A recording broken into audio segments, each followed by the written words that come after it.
Ça fait depuis le mois de mai que j'ai pas consacré une vidéo entière à mes tétramoriums et aujourd'hui j'ai envie de remédier à ça, parce que quand même, il se passe des choses. On va voir ma première colonie qui était au bord de l'extinction et que je pensais condamner, et la deuxième, dont la gine provient du même essaimage que la première, qui se développe bien, mais où un déménagement a été malheureusement interrompu à cause d'un nid défectueux. On va aussi essayer de retrouver Paulette, cette petite aventurière qu'on avait vue dans la dernière vidéo, pour voir où elle en est et pour voir ce qu'elle nous réserve.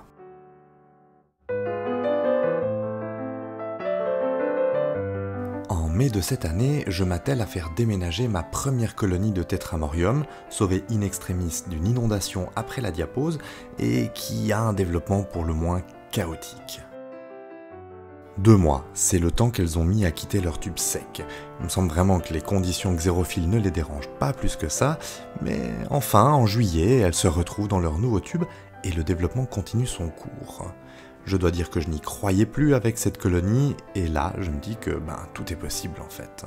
D'ailleurs, au mois d'août, tout continue d'aller pour le mieux et la colonie croît sans cesse. Elles se sont même découvertes une petite vocation de bâtisseuse et m'ont bouché l'entrée du tube avec un peu un magma comme ça de déchets. C'est assez amusant à voir et je vous propose de plonger avec moi dans cet univers un peu mystérieux. Vu de près, la colonie a l'air beaucoup moins agitée. Ici, ça crapahute sereinement et chacune participe à la vie de la colonie. Alors que quand on ressort, on a l'impression que ça va dans tous les sens et que tout va extrêmement vite. C'est que le couvain se développe allègrement et qu'il faut ramener beaucoup de protéines pour que toutes ces nymphes arrivent à maturité. Le trafic dans l'aire de chasse ne ment pas à ce sujet d'ailleurs, elles sont tout le temps en train de fourrager. Et si on ouvre un peu le cache sur le tube, on se rend compte que c'est vraiment une colonie qui se porte bien. Comme d'habitude, avec ces petites tétramoriums qui grouillent intensément dans le tube, ça devient très difficile de voir le couvain, mais a priori ça va bien et on a même la chance de voir notre petite gine là à gauche apparaître brièvement. Le problème maintenant, et on verra ça surtout avec la deuxième colonie, c'est qu'elle cherche à quitter l'aire de chasse coûte que coûte. Ça grimpe au mur et même les plus jeunes ouvrières se trouvent particulièrement téméraires à tenter l'aventure. Pour la deuxième colonie, dont la gine a été récupérée en même temps que celle que je viens de vous montrer, la dernière fois que vous l'avez vue, elle ressemblait à ça. C'était en juillet de cette année. Je voulais alors la faire déménager dans ce nid terraformé que j'avais reçu et qui est vraiment magnifique. Malheureusement, après quelques semaines, je me suis rendu compte qu'il y avait des fissures qui commençaient à apparaître. Dans le doute, j'ai immédiatement débranché le nid et interrompu le déménagement. Le problème pour moi, c'est que en août là de cette année, les tétramoriums commençaient à être vraiment à l'étroit et je voulais vraiment les faire déménager parce que ça devenait impossible de les nourrir, impossible de changer quoi que ce soit comme l'abreuvoir dans l'aire de chasse. Bref, j'étais embêté. Alors je me suis souvenu que j'avais un nid en plexiglas que j'avais pas encore utilisé et je me suis dit que j'allais tenter ma chance avec ça. En voyant une première ouvrière explorer ce lieu inconnu, je me suis dit que cette fois c'était jackpot et qu'elles allaient déménager rapidement. Mais c'était oublié que les tétramoriums chez moi ont tendance à mettre des mois pour déménager et préfèrent rester dans des tubes secs. Elles sont beaucoup plus à l'aise dans leur quotidien, à rester crapahuter sur les sommets du monde, à se nourrir ou à boucher l'entrée des tubes à essai secs. C'est un peu désespérant, je dois dire.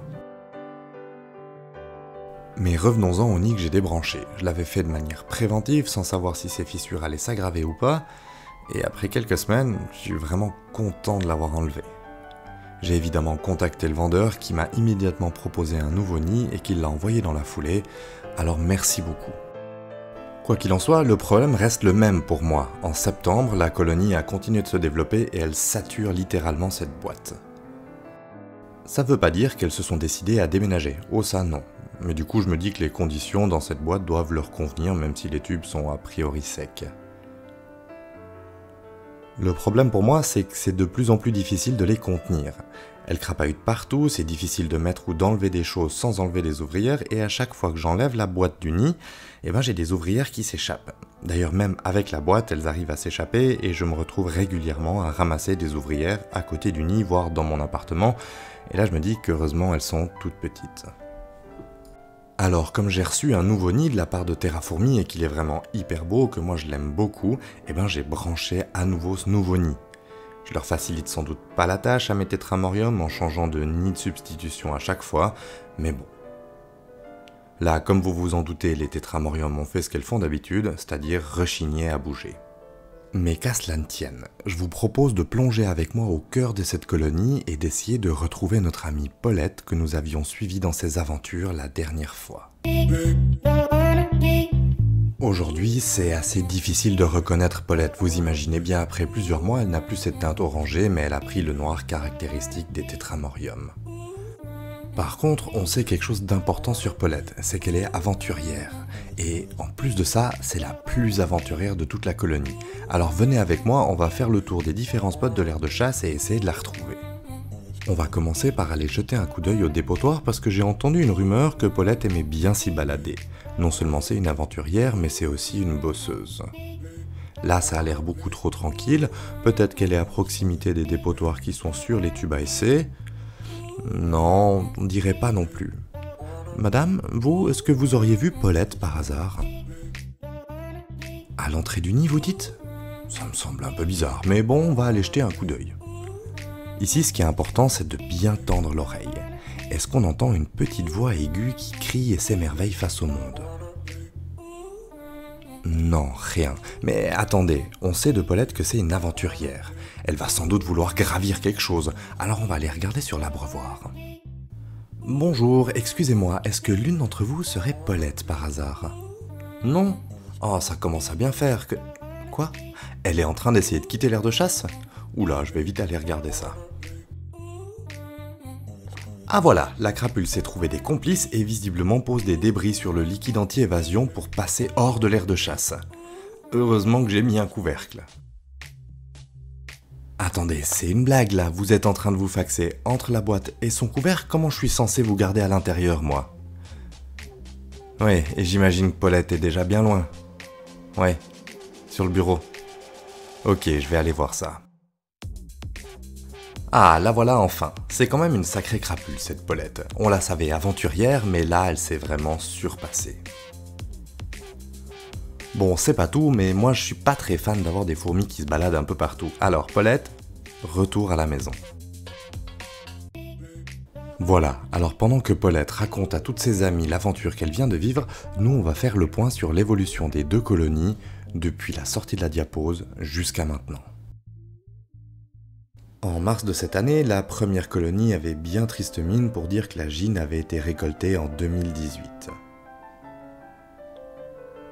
En septembre, cependant, la colonie s'est vraiment bien développée et cette fois, elle est lancée sur des rails avec le déménagement qui a été fait et probablement un déménagement qui va encore devoir être fait avant la diapose. On retourne au mois de mars avec la première colonie dont la gine a aussi été récupérée en 2018 et malgré une diapose assez meurtrière, la colonie se portait pas trop mal. Quelques mois plus tard, en septembre, la voilà. Le développement s'est poursuivi et elles se retrouvent complètement coincées dans leur boîte comme on l'a déjà vu et j'espère qu'elles vont déménager avant la diapose mais bon, je vais pas les forcer. J'ai été très content de retrouver Paulette avec vous malgré ses coquineries et on va en rester là pour aujourd'hui. Je vous souhaite d'ores et déjà un bon week-end même si c'est un peu en avance et je me réjouis de vous retrouver la semaine prochaine pour une nouvelle vidéo.